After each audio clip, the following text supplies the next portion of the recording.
Before we start, just a quick reminder to hit that subscribe button. Only 2% are subscribed at 1,000 subscribers. I'll be posting a special video. My sister raised her glass and hijacked my wedding. My name is Erin and I am 28. Across from me, my fiancé kept talking about appetizers. He did not notice the way her shoulders squared. I knew that posture meant trouble. I just misread the level. Everyone, I have something huge. Her voice cut straight through the noise around us. Chairs scraped closer, forks hit plates, somebody actually clapped once. She grinned at the whole table like she was on stage. I watched her, already bracing for a punch I could not see. I am engaged.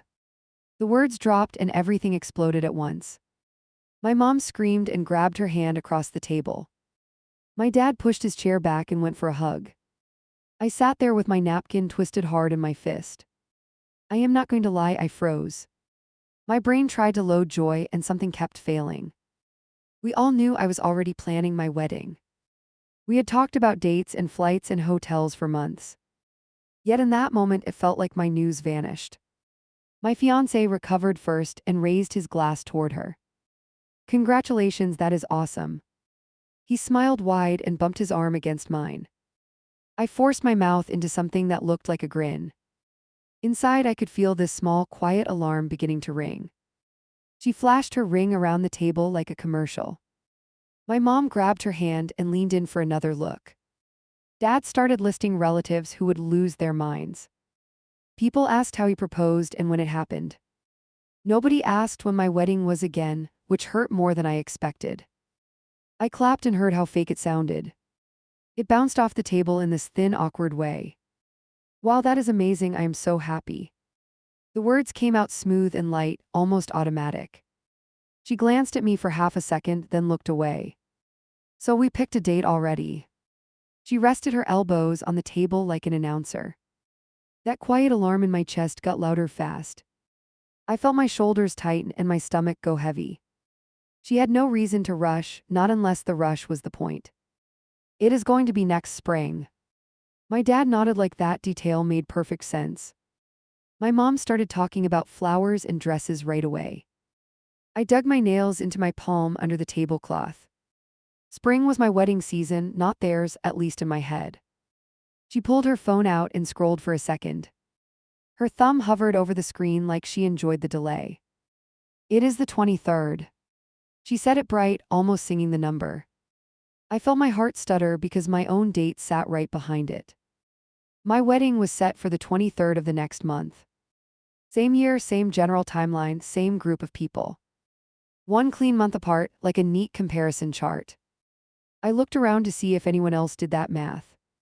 All I saw were smiles and raised glasses and zero hesitation. My fiancé squeezed my knee under the table. That small pressure told me he had connected the dots. He gave me a quick look, eyebrows raised just slightly. It was the kind of look that asked if I was okay. I answered with the kind of smile that lies to everyone. Isn't that crazy? My sister laughed and leaned back in her chair. We will basically have twin weddings, how fun. The word fun hit me like a shove between the ribs. I kept my mouth shut because I knew my voice would shake. My mom loved the idea instantly, of course she did. She started talking about saving money on shared decorations. 2 weddings close together, 1 round of travel for everyone. People will be so grateful, it is perfect timing. I listened and thought about everyone forced to choose without saying it out loud. My dad pulled his phone out and opened his calendar. Look at that, only a few weeks apart. He laughed like it was a sitcom plotline. We will basically live at weddings that month. He pointed between us like we were a cute coordinated act. I kept waiting for someone to ask me if it worked. If I was okay with sharing the spotlight that close. If I minded people comparing dresses and photos and everything else. Instead, my plate got pushed aside while they planned around me. That was the moment I realized my opinion ranked last at that table. Maybe we can use the same venue. My sister threw that out as if it were harmless. Think how easy it would be for everyone. Her eyes finally landed on me, bright and sharp. She was smiling, but I could feel the challenge underneath it. My throat went dry so fast I could barely swallow. I knew she had seen my folder of venue options earlier. We had flipped through them together on my couch one night. Back then, I thought I was sharing excitement with my sister. Now it felt like I had handed her a ready-made blueprint. My fiancé shifted beside me and broke the silence. Let's at least make sure the dates do not clash. He tried to keep his voice light and even. We do not want guests to feel pulled in half. It was a reason, a blee line, but it landed like a complaint. My mom's smile faltered for the first time. Oh honey, nobody is pulled in half, this is family. She reached over and touched my wrist like that fixed things. People will come to both, of course they will. Her hand was warm, but the certainty in her voice felt cold. My sister laughed again and waved off the concern. If anyone can handle 2 parties, it is our crew. She went back to talking about colors and music. The idea sounded weirdly familiar in a way I pretended not to notice. I sat there and watched my plans slide out of my hands in slow motion. Looking back now, I know I should have spoken. I should have said no, or at least not this close. In that moment, I did what I always did instead. I swallowed the panic and tried to be the easy one. I told myself it was just bad timing, not a direct hit. The server came by and asked about dessert options. Everyone started talking about cake and coffee again. My sister kept checking her phone between bites and laughs. I caught a glimpse of her messages, lines of hearts and exclamation marks. The world was already celebrating her, while my own news sat quietly unread. Are you okay? My fiancé leaned closer, voice low near my ear. Yeah, totally, I am fine. I picked up my glass to prove it with a sip. My hand shook just enough to give me away. My phone started buzzing on the counter during lunch. The venue name flashed across the screen like a warning. I wiped my hands quickly and picked up before it stopped. They never called during the middle of the day for something minor. I already felt my pulse climbing before anyone even spoke. The coordinator greeted me with that bright customer voice. Underneath it, something sounded tight, like she braced for pushback. She asked if I had a close relative who shared my last name. My fingers pressed harder into the edge of the countertop. I told her my sister did and asked why it mattered. Silence stretched just long enough for my thoughts to rush ahead. When she answered again, her tone had shifted to careful. She told me my sister had come in that morning to sign papers. It was the same ballroom with the same package and weekend. She wanted to confirm that we meant to do that together. For a second, I honestly thought I had misheard her words. I asked her to repeat which date my sister had taken. She named the weekend right before my own reservation. Then she explained that deposit had already gone through in full. My event still stood on the calendar, just 1 page later. Hearing that did something weird to my sense of balance. Technically, nothing had been removed from me on paper. But my whole plan suddenly felt like the leftover version. I pictured guests checking their calendars and comparing our invitations. I heard the phrase second wedding echo in my head. The coordinator kept talking while I drifted in that thought. She apologized for not recognizing the connection between our names sooner. She mentioned that my sister had asked about matching layout suggestions. They had already discussed aisle setup and reception flow. Each detail sounded like it had been lifted off my vision board. I asked if my sister had used my name during the visit. She told me my sister had gushed about how excited I was. Apparently, she framed it as a fun joint family season. I could actually feel heat rising up the back of my neck. I thanked the coordinator for the heads up and ended the call. I stared at my phone for a few seconds after it went dark. Part of me wanted to pretend I had misunderstood everything. Another part already scrolled through every result this would create. Guests comparing photos, relatives picking which event felt more important. The math never landed in my favor, and I knew it. Before I could overthink myself into silence, I hit her contact. My fingers slipped once on the screen, and that annoyed me. She answered on the second ring, sounding way too cheerful. I heard music and clinking glasses somewhere behind her voice. She asked what was up, like nothing strange had happened that day. I just got off the phone with the venue. I went straight there because there was no other way. The line went quiet for a heartbeat that felt dense. Then she laughed like we shared an inside joke. They are really on top of things they already called. I gripped the counter harder and tried to slow my breathing. You booked the exact same place I have 1 month earlier. I laid it out as flat as I could manage. She called it a fun surprise and asked if I loved it.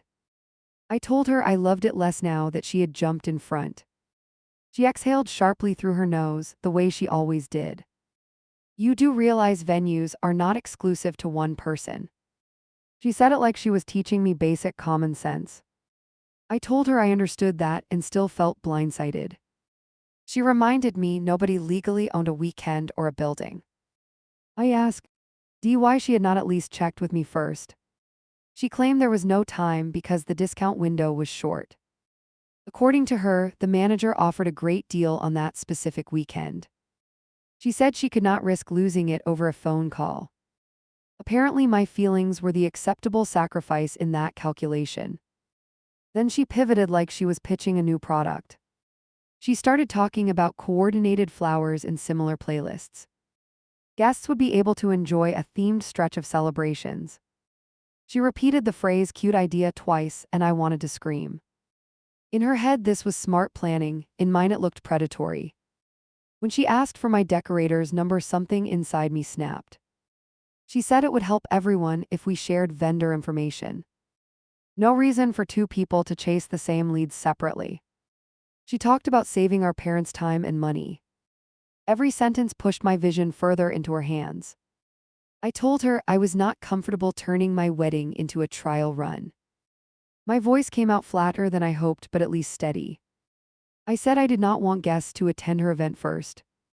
I mentioned the obvious thing nobody else wanted to say. People would naturally compare the two, and mine would always look repeated. She scoffed loud enough that I had to move the phone. You are doing that dramatic thing again, you always do this. The words landed heavy because they were familiar and practiced. She claimed I was trying to keep her in my shadow. Apparently, me asking for basic respect made me controlling in her story. I reminded her how she had heard all my ideas already. The long talks on my couch, the photos I had shown her. She brushed that off as normal inspiration sharing between sisters. She listed colors and songs and seating charts as things nobody could own. She actually said I was acting like I invented weddings. That line would almost be funny now if it had not cut then. At the time, it made me feel ridiculous for caring. I almost backed down out of sheer embarrassment. Then I pictured her walking into my venue with my playlist. The embarrassment twisted into something sharper that did not want to disappear. I told her I would not share vendors or creative plans. I kept my tone as even as I could manage.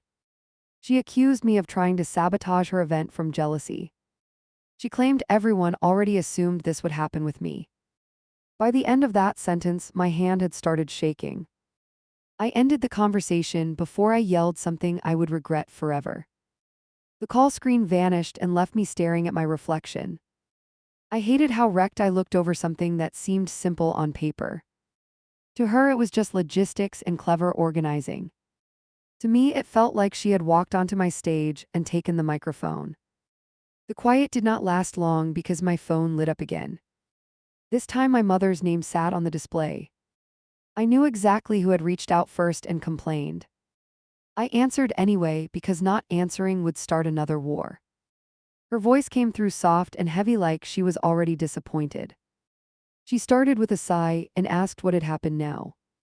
Apparently, my sister was upset and felt attacked for planning her celebration. My mother used phrases like "be understanding" and "try to rise above." Each one sounded like a polite way to say "shut up." I listened and watched my thumbnail dig into the skin of my palm. I tried to explain without sounding hysterical in her ears. I told her about the timing and the shared location and the Coppet ideas. She brushed past every detail and focused on my tone instead. She said I sounded bitter, and that worried her more. It was like arguing with a locked door that smiled politely.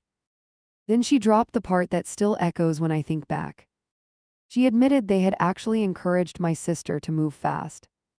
They worried my own plans would stall or maybe cancel altogether. She mentioned my history of changing my mind like this. To them, that pattern meant my wedding felt less certain than my sister's. Hearing that did something cold to my chest. It was not just about the venue anymore, and we both knew it. My family trusted my follow-through less than hers. They had bet on the person who usually got her way. I realized I was not only fighting my sister but their picture of me. By the time the call ended, I felt wrung out and wired. I put the phone down and just stood there breathing. My fiancé walked in and stopped when he saw my face. He asked what happened, and this time I could not play calm. The whole story spilled out faster than I expected. He listened without interrupting and rubbed his jaw the whole time. When I finished, he stayed quiet for a few long seconds. Then he asked a question that scared me because it made sense. What if we just skip the circus and run off instead? For a moment I imagined that escape so clearly it almost hurt. The idea of eloping felt like taking air after being underwater. No comparisons and no shared decorations and no competition for attendance. Just him and me and promises that belonged only to us. For a few minutes I let myself sit in that possibility. Then another feeling pushed through that brief relief. I pictured my sister throwing the only big wedding that season. I imagined my parents acting like that outcome proved them right. Me disappearing would become another story about how I overreact. They would never see how cornered I had felt before deciding. They would only see my absence and call it another flake moment. I told him I wanted to keep our date. Not because I loved the chaos, but because I was tired of folding. I said if we went through with it, we needed boundaries. No shared vendors and no matching style and no more open access to my planning. If we stayed in the game, I wanted a different rulebook. He nodded once and reached for my hand across the table. Then we build something that does not look like hers at all. His voice sounded calm, but there was steel underneath it. For the first time that day, I let myself believe I had options. I did not know it yet, but that decision would turn everything that followed into open conflict. The first message that shook me was not from her. It came from a cousin who usually only sends memes. Hey, real talk, I cannot afford 2 trips that close.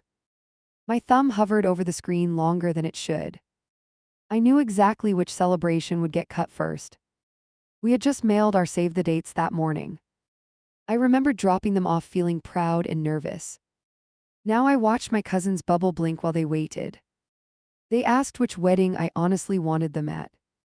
I stared at that line and felt my jaw tighten. I typed fast before I could overthink every syllable. You should go to whatever works best for you. I even added a smile emoji to make it softer. They answered within seconds like they had already chosen. Okay, then I will do hers and send you something. I told them that sounded fine and locked my phone. It was not fine and my body knew it. My shoulders felt stiff, my chest felt weirdly empty. That was the first time someone actually picked her. I knew more choices were coming and I hated waiting. More messages landed over the next few days. A friend from college asked if we could coordinate dates. She hinted she might only manage one weekend off work. Another relative mentioned budget and school schedules and childcare. Every reason made sense, but the pattern stung anyway. My sister seemed untouched by any of this quiet panic. She posted a video of dress shopping on her story. The caption said countdown to the first wedding of the year. The word first sat there like a little crown on her head. Comments poured in with hearts and can't wait and cheering. I put up a photo of our invitation stack that night. Nothing dramatic, just a small update with our date visible. A few friends reacted, mostly the ones already locked in. Meanwhile, her clip from the salon kept climbing in shares. I watched the numbers and felt petty for caring that much. Our bridesmaid group chat turned strangely stiff around that time. Before, it had been nonstop jokes and dumb planning polls. Now half the messages were about her fitting appointments. Do you mind if we try on dresses that work for both days? One bridesmaid added a nervous laugh emoji like a bandage. I stared at the screen and felt something inside sag. Technically, I was fine with repeating outfits, I am not a monster. But hearing my day spoken about like a logistical add-on hurt. I answered that it was okay, and I understood their schedules. Then I threw my phone on the couch a little harder than necessary. Two of my closest friends started a separate chat that night. The title popped up as Sanity Corner, which almost made me cry. They asked how I was really handling the double wedding situation. I told them the truth in short, sharp lines before I chickened out. I felt like my event had become the sequel nobody asked for. They sent quick messages back full of outrage on my behalf. They called her move bold and inconsiderate in about 10 ways. I let that validation soak in for a minute like actual medicine. Then I did the one thing I should have avoided completely. I typed everything I had been swallowing into one long paragraph. I wrote about the timing, the venue, the vendor, copying. I wrote that my family always treated her excitement as more real. I said I felt shoved into the background after doing the work. I even used the phrase, "She hijacked my wedding out of anger." At the end I added, "Please do not repeat any of this." I meant for that rant to die in that tiny group. Just me and two friends trying to keep me from exploding. They responded with heart reactions and a few more comforting replies. I put the phone face down and tried to breathe evenly. For a few hours I almost believed the fire would stay contained. The next morning I woke up to a storm on my screen. My family group chat showed more unread messages than I had ever seen. I opened it and the first thing staring back was my own words. That paragraph from the private chat sat there screenshot in RAW. My stomach dropped so fast it felt like someone cut a cord. Below the screenshot sat a new message from my sister. "Everyone please look at how supportive she is of me." She added an eye roll emoji and a crying laughing one. Then another line, "and she wonders why nobody tells her anything first." Reading my own vent under her commentary made my ears burn. My mother had already jumped in before I even woke up. She wrote that she was heartbroken to see such ugliness. She said I needed to address my resentments with a professional. Apparently planning a wedding did not excuse cruel statements about family. Each line chipped away at any sense that I could fix this. Relatives started reacting to individual messages with thumbs and sad faces. One aunt wrote that jealousy made people say nasty things they regretted. Another cousin suggested I take a break from group planning for a while. Nobody asked who leaked the screenshot in the first place. That betrayal sat there ignored like it did not even matter. My sister kept pushing because of course she did. She wrote that she had always tried to include me in everything. She claimed I twisted every happy moment into some attack on me. Then she dropped the phrase that still makes my teeth clench. Honestly, at this point I think she enjoys playing the victim. I watched those words sit there while 3 relatives hit like. My hands were shaking so badly I almost dropped the phone. I knew if I responded from that level of rage it would explode. I also knew silence would look like admission in that crowd. Either option felt like losing, just in different ways. I finally typed a short answer and deleted it 3 times. When I did send something it was clipped and careful. I was venting in a private space. I was hurt. I added that I would prefer people not share my messages without asking. Nobody touched that line, they skipped it like it was invisible. Instead, my mother asked when I started seeing my sister as competition. She wrote that marriage was not a race and never had been. I stared at that sentence and almost laughed out loud. The person who cheered the first wedding joke now preached equality. The gap between what they said and what they rewarded made me feel crazy. I stepped out of the chat and my notifications kept chiming. My phone flashed with incoming calls, first from my mother. I let it ring twice, then answered because I knew I had to. Her voice came through tight and already on the verge of tears. She asked how I could talk about my own sibling like that. I tried to explain that I had not expected anyone else to read it. I said everyone vents in private so they do not explode in public. She ignored that and focused on the fact that the words existed. She told me my sister was devastated and trembling in her kitchen. Hearing that description almost made me laugh, which did not help. Then the conversation went somewhere even more unsteady. She brought up times I had overreacted during stressful events before. She hinted that maybe I was repeating old patterns again. There was a long pause before she suggested I think about counseling. Not gentle concern, more like she saw me as a walking problem. I felt my throat get tight in that familiar, awful way. It was no longer about one wedding season, it never is.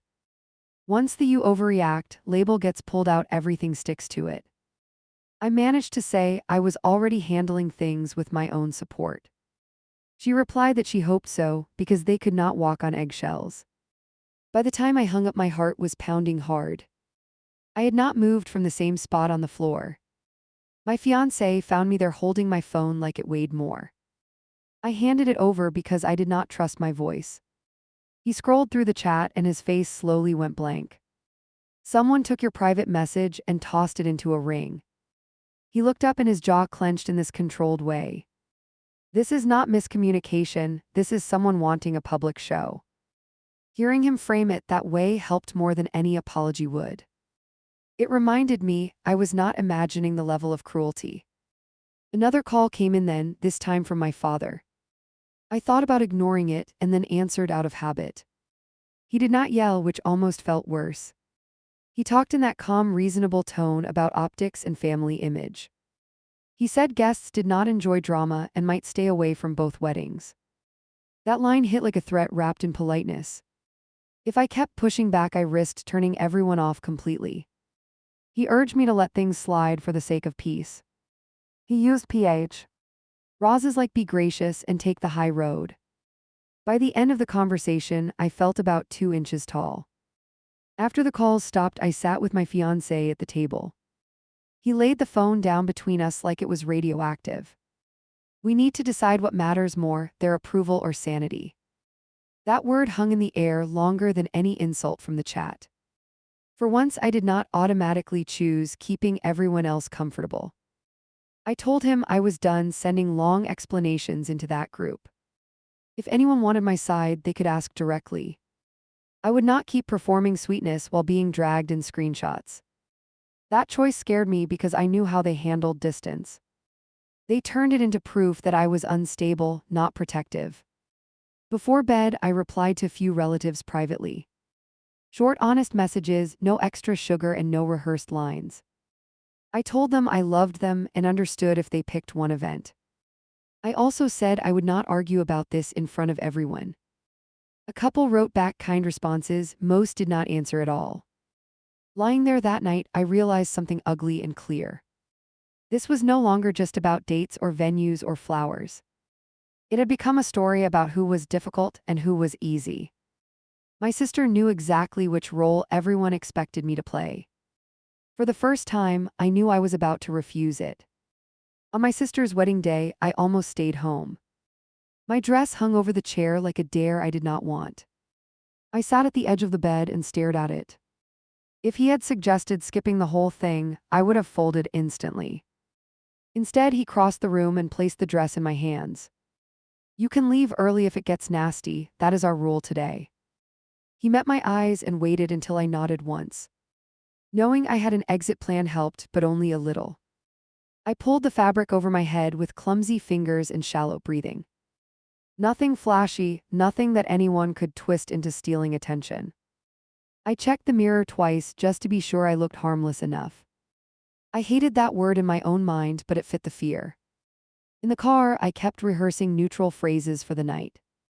"Congratulations, you look beautiful, what a lovely ceremony." Safe lines, nothing they could screenshot or twist into another story. The more I practiced, the more fake my voice sounded even to me. We parked outside the venue and my stomach lurched on contact. It was the same building I had paid deposits to months earlier. Seeing it decorated for her day first felt like watching my future stolen. I tightened my grip on my clutch until my knuckles ached. As soon as we walked in, I recognized touches from my planning binder. The welcome sign used the exact font I had shown her on my couch. The seating setup matched a diagram I had drawn during a late call. Every familiar detail landed like a small punch I tried to swallow quietly. Guests turned and waved when they noticed us, all smiles and excitement. Someone near the door pulled me into a quick hug and laughed. "Look at you, practice run for your big moment next month." The words sounded playful on her lips, sharp in my ears. We moved deeper into the crowd and more faces appeared fast. Your turn is coming, better take notes tonight. You will know exactly what to fix after this one. Each comment tried to be friendly, each one underlined the same hierarchy. My mother appeared from nowhere and adjusted my necklace without asking. She looked me up and down like she was checking for threats. You look lovely, just keep things calm tonight, please. She added it like a casual remark, but her eyes did not match. I asked if my sister was nervous or needed anything before the ceremony. She is glowing, just thrilled everyone is here for her. My mother glanced toward the closed room where brides wait before walking. She worried you might feel uncomfortable today, try to prove her wrong. That line pressed on every bruise from the past months at once. In their version, she was worried about me, not the other way around. I bit the inside of my cheek and forced a small nod. It was either that or say, everything boiling behind my teeth. We took our seats for the ceremony, and the murmur dropped around us. When the music shifted, every head turned toward the entrance together. She appeared on her father's arm, smiling like the room belonged to her. Of course she did, that day it actually did, whether I liked it or not. I watched their faces as they came down the aisle in slow steps. My father looked proud and strangely lighter than I had seen him in months. My mother dabbed at her eyes with quick little taps of her tissue. Seeing them that emotional for her hit something raw in me. During the vows, I tried not to compare anything to my own plans. Their promises sounded fine, standard, nothing outrageous or offensive. What stuck with me was the way guests leaned in and sighed. It felt like they were already saturated with wedding joy before mine started. When the ceremony ended, everyone surged toward the front for congratulations. I hung back a little, trying not to get shoved into pictures. My sister spotted me anyway and waved me closer with bright energy. Come on, you are in this one with us. I stepped into frame next to her and her new husband. She leaned close enough that I could feel her breath on my ear. From behind, you almost look like a bride, careful in the photos. Her tone was light, her eyes were not, and she knew it. My father laughed from the side and adjusted his tie. Do not steal the spotlight today, you get your turn soon enough. It was meant as a joke, but it landed heavy where everyone could hear. Several people chuckled while I stood there feeling like a prop. After pictures, we flowed toward the reception room with the crowd. The first thing I noticed was the head table arrangement. It mirrored an illustration I had once drawn on a napkin during brunch. Apparently nothing I ever sketched in front of her stayed theoretical. The music kicked up as we found our seats near the middle. The playlist sounded familiar in a way that made my jaw tighten again. Intro songs I had mentioned in passing now played for her entrance. It was like someone had cracked open my brain and handed it over. My fiancé leaned in and spoke low near my shoulder. We can move to the back if this is too much. I shook my head and tried to unclench my hands from my glass. I was tired of retreating, even if staying hurt more in the moment. The wedding party made their entrance to loud cheers and raised phones. My sister bounced into the room like she had won a contest. She took the mic for a quick thank you and joked about married life. The crowd ate it up, and I sat there feeling strangely outside my own family. Dinner service started, and conversation picked up at our table. People asked benign questions about travel plans and work schedules. Then someone turned to me with a too bright grin. Are you copying anything you see tonight, or going completely different? I smiled with my teeth and shrugged, feeling my chest heat. Honestly, I plan my own stuff already, so we will see. They laughed like that was hilarious, then launched into another topic. I kept replaying my own answer, annoyed at how defensive it sounded. Halfway through the meal, my father walked toward the dance floor with purpose. He tapped a utensil against his glass until the noise spread through the room. The band lowered the volume, and everyone turned their chairs toward him. He grinned, holding the microphone like he lived for this part. I just want to say how proud I am of our girl. He gestured toward my sister, who clasped her hands to her chest. Her kindness, her drive, the way she brings this family together. Each word stacked her higher in front of the same relatives who had read that chat. He kept going, talking about her generosity and bright spirit. I watched my sister glow under the praise she had always collected easily. My own face felt frozen somewhere between supportive and numb. I knew what was coming next before he shifted his focus. We are lucky we get to celebrate twice this season. He swept his arm in a wide arc toward the whole room. We will be back here next month for another special day. So far, fine, I could have survived that part without breaking.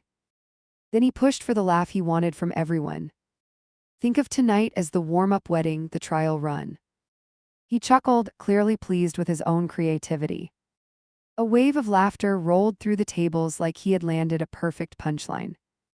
The phrase hung in the air and sliced right through my composure. Warm-up wedding. Trial run. My own ceremony shoved into the role of sequel before it even happened. I stared at my plate and felt my pulse hammering in my throat. From the head table, my sister covered her mouth, pretending to be flustered. She looked down the room, scanning the faces until she found mine. Our eyes met for a split second that felt longer. She did not look embarrassed, she looked pleased, like the hierarchy had been set. My fiancé's hand landed gently on my knee under the table. His fingers pressed a steady rhythm that tried to anchor me. I realized I had stopped breathing properly sometime during that speech. If I stayed sitting there, I was either going to cry or explode. I pushed my chair back and the scrape cut through the laughter. A few heads turned as I stood, including my mother's. Her eyes widened slightly, then smoothed into a warning stare. I ignored it and walked away from the table, feeling the heat on my neck. The hallway outside the reception felt cooler and oddly hollow. Music thudded through the walls, muffled but still insistent. I braced my hands on the nearest surface and tried to steady myself. I told myself I would splash water on my face and go back in. I did not get the chance to calm down before footsteps approached. My sister rounded the corner in her dress, gathering the skirt in one hand. She closed the distance faster than I expected, jaw slightly clenched. Are you seriously making a scene at my reception right now? I turned toward her and laughed once, sharp and humorless. Your husband is in there, your guests are in there. I gestured toward the doors where music still pulsed faintly. If anyone is making a scene, it is you chasing me out here. She folded her arms, the picture of injured innocence. You walked out in the middle of Dad's toast, everyone noticed. There was a tiny shimmer of satisfaction in her eyes that she could not hide. You could not just let me have one night without drama. Hearing that flipped something in me that had been hanging by threads. One night you scheduled an entire wedding on top of mine. My voice came out lower, steadier, which surprised even me. You booked my venue, my date window, and my vendors. She rolled her eyes, an exaggerated motion I had seen my whole life. There it is, your favorite list of complaints dressed up as facts. She stepped closer until I could see every tiny line of makeup around her eyes. You do not own a building or a month on the calendar. I leaned back a little, not because of the dress, but because of the contempt. You chose this day knowing exactly where mine was already marked. I kept my words measured, even as my hands wanted to move. You did not even check with me, you just jumped the line. Her mouth twisted at that phrase, like I had finally hit the nerve. Jump the line, you always act like there is some scoreboard. She laughed short and sharp with zero real humor in it. Newsflash, not everything circles around your timeline in your projects. I should have stopped then, I know that now. Instead, I brought up the scan of my private message in the family chat. You took something I wrote to two friends and blasted it publicly. I watched her face for any flicker of guilt, any hint of accident. For a second she almost flinched, then her chin went higher. If you truly believed those things, you should be able to say them out loud. She adjusted a piece of her hair like we were chatting about weather. Maybe do not insult people if you are so scared they will read it. That cut deeper than I wanted to admit right then. So leaking my vent was some righteous act of transparency for you. I could feel my own voice rising despite trying to hold it down. That screenshot was about humiliating me, not healing anything. She smirked then, a small quick thing that answered more than her words. You embarrassed yourself, I just gave everyone context for your behavior. She glanced at the doors again, probably checking how long she could be missing. Honestly, it showed people why you react this way whenever I have good news. There it was, the story she had been rehearsing for months. Me as unstable, her as long-suffering, them as captive audience. I took a breath and decided to push harder than before. Tell the truth for once, did you pick this date to beat me to it?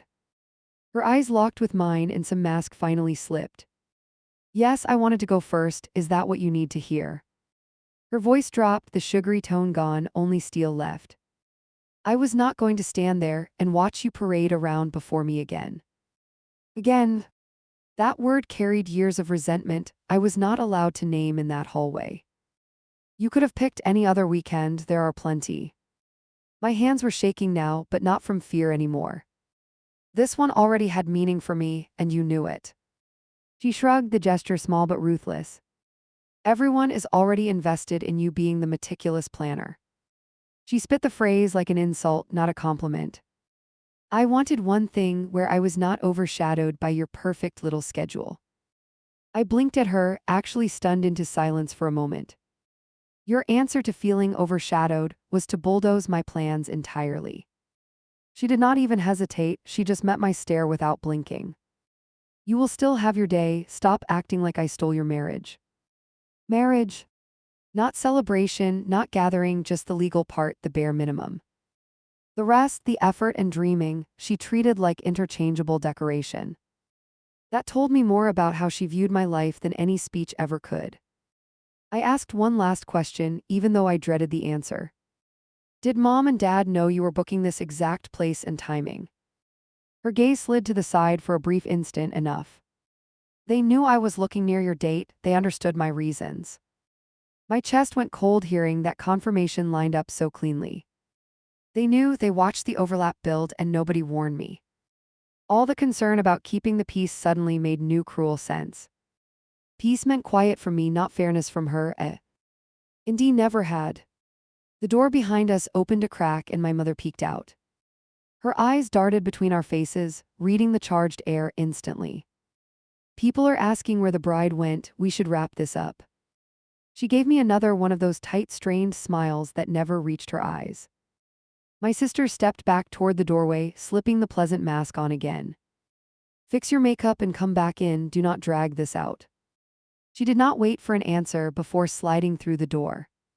Her train vanished behind the frame just as the music swelled louder. My mother stayed a moment longer, hands fidgeting at her sides. Please do not ruin tonight, there is already enough tension. She spoke softly but brought the whole weight of obligation with her. If you need to cry, do it in the restroom, not in front of everyone. That sentence landed harder than the rest, more than she realized. Not are you okay, not what did she say, just image control. I nodded once because I did not trust myself to answer without shaking. She squeezed my shoulder quickly and then retreated to the party. I walked to the restroom and locked myself in a stall. No tears came, which almost scared me more than sobbing would. I just stood there listening to the faint thump of music through the vents. It felt like the whole celebration was happening on another planet. When I stepped back into the hallway, my fiancé was waiting near the wall. He straightened when he saw my face and did not ask anything at first. After a breath, he tilted his head toward the exit instead of the doors. We can leave now if you want, no explanation, just gone. I hesitated because I knew the story that would spin if we did. The dramatic sister stormed out of the event she hated, classic Erin. But then I remembered the line about warm-up, wedding, and trial run. I remembered her flat confession that she wanted to go first on purpose. I am done being the entertainment, I finally answered, voice low and flat. He reached for my hand and I let him take it tightly. We walked toward the exit without looking back at the ballroom doors. Every step felt like choosing myself over the version they kept insisting on. As we reached the parking lot, a cheer erupted faintly from inside. Probably a dance, a toast, something people would share online later. I pictured her spinning in the center of that room, delighted with herself. I left my sister's wedding listening to my family's applause for the person who had just admitted she hurt me on purpose. The first cancellation hit before I even unpacked from her wedding. An email popped up while I still had my shoes on. Subject line said about your date, which already felt bad. Inside, my cousin apologized for everything being so close together. They wrote they would come to hers and send love for mine anyway. I stared at the screen longer than any normal person should. My fiancé watched me from the doorway, waiting for the verdict. I read the message out loud in a flat voice. By the time I reached the part about limited vacation days, my throat felt tight. He closed his eyes for a second like he could not listen anymore. "That is one," I muttered, fingers still on the keyboard. I typed back something short and polite and way too kind. "Totally understand, thanks for letting us know, hope you had fun." I added a smile I did not feel because I knew it would be shown around. I hit send, then wanted to throw my laptop through the wall. The second one came that night through a long text. Old family friends, the kind who watched us grow up together. They said they loved us and wanted to support both couples. Money was tight though, so they had to pick carefully. They decided to make it to the first one and watch our photos online. That phrase again. First one. Like everything else in the year had to orbit that event. To be honest, that was the first time I thought about quitting completely. Just taking my little pile of plans and walking away from the whole circus. Over the next week, the messages kept trickling in. Aunt with medical issues, understandable but still another empty chair. Coworker who could not afford another hotel stay so soon. Distant relative who did not want to choose sides in family drama. Every reason individually made sense, together they felt like a verdict. I tried not to count them, but of course I did. Every decline meant money already spent, energy already used. Our nice round guest list started looking like Swiss cheese. Whole branches of my side disappeared while his stayed mostly intact. It looked like a diagram of who believed his version of me and who did not. Phone calls with my parents got shorter and colder during that stretch. They never directly said people were backing out because of me. They did not need to, the implication already hung in the air. "Your aunt is worried about tension," my mother mentioned one afternoon. "E just wants to remember happy moments, not take sides in fights." My father suggested a simple solution during one late conversation. "If you push the date back a few months, this settles down." He said it in that steady tone he used for budgets and schedules. Give everyone breathing room, let the upset around your exit fade. I felt my grip tighten around the phone until my hand hurt. "You want me to move my wedding because I left an event early." I had to say it out loud to believe I understood right. He cleared his throat on the other end, long and deliberate. "We want you to consider what will make attendance easiest for everyone." Translation was clear enough that I did not need a dictionary. I asked if my sister had offered to adjust anything at all. He paused long enough to answer that question for me. She already had her day, changing it is impossible now. He did not apologize for the choice of words, he probably liked them. It landed like my wedding existed in pencil, while hers was carved in stone. When I turned down the postponement idea, he went quiet. "All right, it is your call, but you cannot blame people later." That line stuck like a splinter under my skin. I hung up and looked at my fiancé, who already knew. For them, the problem is not what she did, it is that I noticed. We sat at the table surrounded by contracts and scribbled notes. Guest counts, deposits, catering minimums that no longer made sense. I kept circling numbers with a pen that barely had ink left. He finally put his hand over mine and stopped the frantic loops. "We can keep breaking ourselves to meet their expectations, or we can pivot." I did not want to hear the word pivot near my wedding. At the same time I knew he was right, the math was screaming. The big room we booked now looked ridiculous with our shrinking list. Every empty seat would feel like a personal accusation all night. The thought of standing in that echo made my stomach flip. He took a breath and went straight for the hard part. "What if we move to a smaller hall and invite only the people who show up for us now? No pressure, no guilt invites, just the ones actually here." I looked at the list again and crossed out the polite obligations.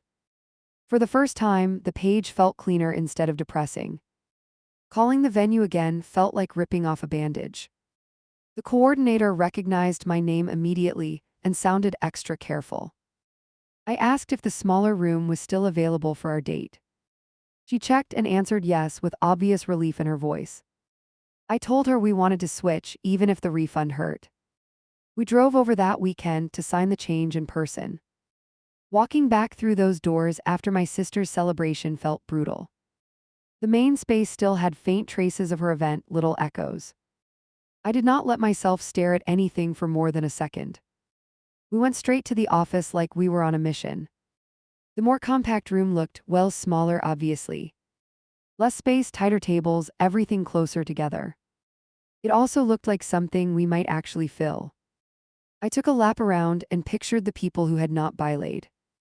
The image hurt less than picturing a half-empty hall built for triple. On the way home, my phone buzzed with another message. One of my aunts had decided to focus her energy on my sister's milestone. Her words, not mine, as if my marriage was a side project. She tried to soften it by promising a generous gift card. I laughed out loud in the car, which startled my fiancé. He glanced over quickly, probably checking if I had finally snapped. That is not a normal laugh, he commented, hands still on the wheel. It is either that or scream, I answered, shoving the phone away. Truthfully, something inside me had shifted from hurt to almost dark comedy. When people show you the ranking chart in their heads, you cannot unsee it. Around that time, I stopped checking the family group messages every hour. I muted the conversation and let it slide to the bottom of the list. If someone truly needed me, they knew how to reach me directly. I realized most of them wanted the audience more than my response anyway. That hurt, but it was a cleaner kind of hurt. Not everyone drifted, which surprised me in good ways. A cousin who had stayed quiet during the screenshot drama texted late. She wrote that she already bought flights for our weekend and would not change them. You are not second option in my life, she added, short and fierce. I stared at that sentence until my vision blurred for a second. Two of my bridesmaids came over one afternoon with coffee and a notebook. They sat me down at the table like we were planning a rescue mission. Okay, new plan, one of them started, flipping to a fresh page. We are building the kind of day that works for who is actually coming. Their energy felt like air after being stuck in a stuffy room. We rewrote the timeline. Cut extras that only existed for show. No elaborate entrance, no endless formalities, nothing that felt like proving anything. We added more time for hanging out, less for posed pictures. Somewhere in those scribbles, my shoulders actually loosened a little. It started looking like a real celebration instead of a comparison contest. The week before the wedding, my mother asked to meet for lunch. I almost said no, but avoidance only postpones explosions in that family. We sat across from each other, menus untouched between us. She went straight into the topic before the server even walked away. Your sister is very hurt you left her reception without explanation. I reminded her I had told my sister why in that hallway. I did not repeat the whole scene, just enough to jog memory. She frowned like she had heard a different version entirely. She felt abandoned on the most important night of her life. The word's choice there told me exactly whose script she was reading. I felt abandoned for months while everyone applauded her choices. The reply came out faster than I planned, with more edge. My mother flinched slightly, then recovered with a slow inhale. Two wrongs do not make a right, you know that. I love when people use math lines to shut down emotional conversations. She circled back to the same theme as before, just dressed up. If I wanted better turnout, I needed to lower the temperature. Maybe send a message in the group about leaving everything behind. Maybe tell everyone how thrilled I was for my sister now. She called it healing the rift, but it sounded like surrender. I asked one simple question because I could not help it. Has she apologized to me once for copying my plans and going first on purpose? My mother looked away, then folded her napkin with shaky fingers. She had her reasons, her self-esteem has never been stable. There it was again, her insecurity used as coverage for my pain. I left that meeting more certain of one thing. Nothing I did would turn me into the favorite daughter in their minds. If I groveled, I was unstable and dramatic. If I held a boundary, I was cold and ungrateful. Once I really accepted that, my decisions got strangely simpler. The morning of my wedding arrived quieter than I expected. No buzzing dramas, no urgent messages about someone's feelings. I woke up before my alarm, heart pounding but focused. For the first time in months, my mind did not jump to my sister. It just landed on one clear thought: I am getting married today. My fiancé arrived at the getting ready space with a paper bag. He handed it to me without saying anything for a second. Inside was a printed list with 3 short lines. Eat something, breathe often, look at me, not the chairs. I laughed in a real way for the first time that week. We took photos outside the venue before most people arrived. The smaller hall waited inside, already set up. Every time I thought about the seating arrangement, my chest tightened a little. I knew exactly where gaps would show, which names were missing. I also knew there would be faces there who had chosen us on purpose. Right before the ceremony, my parents arrived together. My mother hugged me quickly, avoiding smudging anything. She whispered that I looked wonderful, then immediately asked about drama potential. Let us keep everything light tonight, everyone is tired of tension. Her tone made it sound like I was a storm cloud hiding under my veil. My father walked in a few minutes later, straightening his jacket. He glanced around the room, taking in the setting in one sweep. It looks nice, he commented, neutral, like he was grading a project. For a second I waited for another jab, another reference to practice events. Instead he just asked where he should stand when it was time. I had to make a call I never thought I would face. We had talked about him walking me down the aisle for months. Now the image of him introducing my day as a rehearsal would not leave. At the last fitting, I had quietly asked my fiancé about a different plan. In the end, I decided to meet my partner halfway instead of being escorted. So I took a breath and looked my father in the eyes. We changed it, we are walking in together from opposite doors. His eyebrows shot up, more surprised than angry at first. Is this about that joke I made last month? He asked. I did not answer that question directly because he already knew. He exhaled and adjusted his tie again, this time more sharply. Well, it is your afternoon, you can do whatever you want. He tried to cover the sting with a thin smile that barely held. I watched the disappointment flicker across his face and felt weirdly calm. For once, his discomfort was not my emergency to fix. Guests settled into their seats and the murmur softened. I peeked from the side and counted without meaning to. Some rows were full, some clearly not, just like the numbers predicted. I spotted my cousin who had refused to pick between us and still showed. I also counted 3 entire family units missing from my side. One detail hit harder than the rest when I scanned the crowd. The seat near my mother, the one we had left free for my sister, stayed empty. No traffic accident, no sudden sickness, no last-minute arrival. Just a plain, unoccupied chair where a sibling could have been. That one empty space said more than any speech she might have given. The music started and my chest jumped right up into my throat. My fiancé stepped through his doorway from the opposite side. We both walked forward at the same pace, eyes locked. He reached for my hands in the center while everyone watched. In that moment, I noticed I could not see a single chair. The officiant spoke, but my brain only caught pieces. Vows, partnership, choice, the usual words people expect to hear. When it was our turn, we each read short promises we had written. Mine did not mention family or drama or anything external.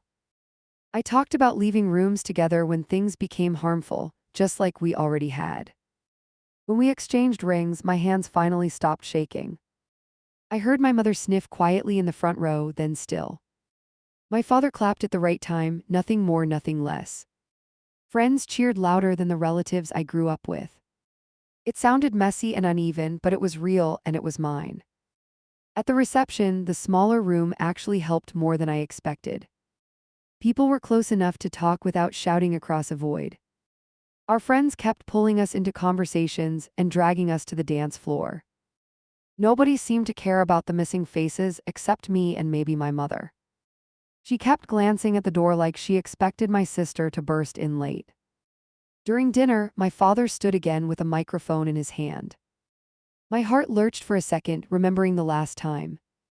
He cleared his throat, really taking his time before speaking. I made a clumsy joke at another event that did not land. A murmur went through the room as people recognized the reference. He continued before anyone could fill the silence. I implied this day would somehow count less. That was wrong. He glanced at me quickly, then returned his gaze to the crowd. Watching them today, nothing about this feels like a rehearsal to me. The apology was not perfect, but it was more than I expected. People applauded, relieved laughter moving through the tables. I felt a knot loosen in my chest that I had not noticed forming. It did not erase everything, not even close, but it mattered. It meant at least one person in that house could admit a misstep. My sister's empty seat in the front row felt even louder by contrast. My mother never gave a formal toast that night. Instead, she pulled me aside near the restroom during a song. Her eyes were wet, though I could not tell from what exactly. "I wish your sister could see you like this," she murmured. I answered that my sister had every chance and chose not to show. There was no dramatic blow-up, no plate throwing, nothing cinematic. The rest of the evening moved through the usual motions. Cake, first dance, bad singing, shoes kicked off, people laughing hard. There were moments I forgot the mess outside that room. Honestly, those small pockets of joy are what kept me standing. Near the end of the night, one of my bridesmaids hugged me tightly. "This feels like your real family right now," she whispered into my hair. I looked around at the circle of people who had stuck with us. Some related by blood, many not, all choosing to be present. For the first time, I believed I could build something separate from the chaos I came from. The next day, the group chat lit up as expected. Not with congratulations, at least not mainly. My sister posted a picture of herself recovering from a long week on a couch. Caption said she was emotionally exhausted and needed to protect her peace. 3 people commented that they totally understood skipping stressful environments. My mother sent a short message in the family thread mid-morning. "Beautiful ceremony yesterday, thank you to those who could attend." That was it, no mention of who chose to stay away. My sister replied underneath with a heart and nothing else. I waited a few minutes, then closed the chat and set it aside. Over the next month, I started answering less often when my mother called. Not never, just not on demand, not every single time. If a conversation started sliding toward rewriting history, I ended it gently. "I am not having that discussion again," became a full sentence I actually used. It felt awkward at first, then strangely normal, like learning new muscle memory. My sister messaged me twice during that period. The first time was a one-line note about returning a borrowed item. No mention of the wedding, no comment about missing it. Just logi. Sticks, like we were neighbors exchanging garden tools. I answered politely and did not add anything she could twist. The second message arrived weeks later out of nowhere. She wrote that she hoped I felt better after getting attention out of my system. She insisted there had been too many eyes on our conflict lately. She suggested we start fresh by dropping everything that happened this year. In her version, wiping the slate meant pretending my hurt never existed. I sat with that message open for a long time. At one point, I actually drafted a long reply explaining my side again. I deleted it before sending, fingers shaking over the screen. I realized I had already poured my explanation into that hallway argument. She heard me clearly then and still chose herself, nothing had changed now. So I answered with something very simple and very direct. "I need space for a while, I wish you well." No sarcasm, no hidden barbs, just the boundary I could manage. She reacted with an eye roll emoji and a thumbs up. I blocked her number after that, quietly, without ceremony.